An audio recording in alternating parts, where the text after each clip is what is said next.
নমস্কার বন্ধুরা, সমিতার রান্নাঘরে আপনাদের সকলকে অনেক অনেক স্বাগত।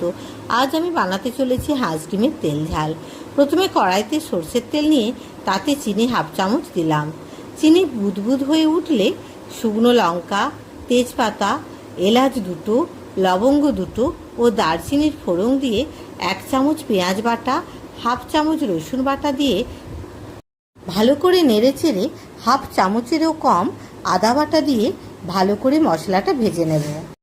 মশলা হালকা ভাজা হয়ে গেলে তাতে টমেটো অর্ধেকটা ও গুঁড়ো জিরে হাফ চামচ দিয়ে ভালো করে কষিয়ে নিতে হবে। এদিকে একটি বাটিতে কুকমির লঙ্কার গুঁড়ো পরিমাণ মতো, হলুদ হাফ চামচ ও কাশ্মীরি লঙ্কার গুঁড়ো হাফ চামচ দিয়ে ভালো করে গুলে কষানো পেঁয়াজ আদা রসুনের পেস্টের উপর দিয়ে আবারও ভালো করে ভেজে নিলাম। মশলা ভালো করে ভাজা হয়ে গেলে ছেঁকে রাখা সর্ষে বাটার জলও অল্প পরিমাণ দিয়ে দিলাম। মিশ্রণটি হালকা নেড়েচেড়ে হাফ গ্লাস জল দিয়ে ওই মিশ্রণের উপর একটি করে হাঁস ডিম ঠিক এরকম করে ফাটিয়ে দেব। এখানে কিন্তু গ্যাসের ফ্লেম বাড়ানো চলবে না। 10 থেকে 12 মিনিট পর ডিমগুলোকে উল্টিয়ে আরও 5 মিনিট ফুটিয়ে নেব। এখানে বলে রাখি, এই রেসিপিতে হাঁস ডিম ছাড়া পোলট্রি ডিমে কিন্তু হবে না। হয়ে গেল আমাদের হাঁস ডিমের তেল ঝাল।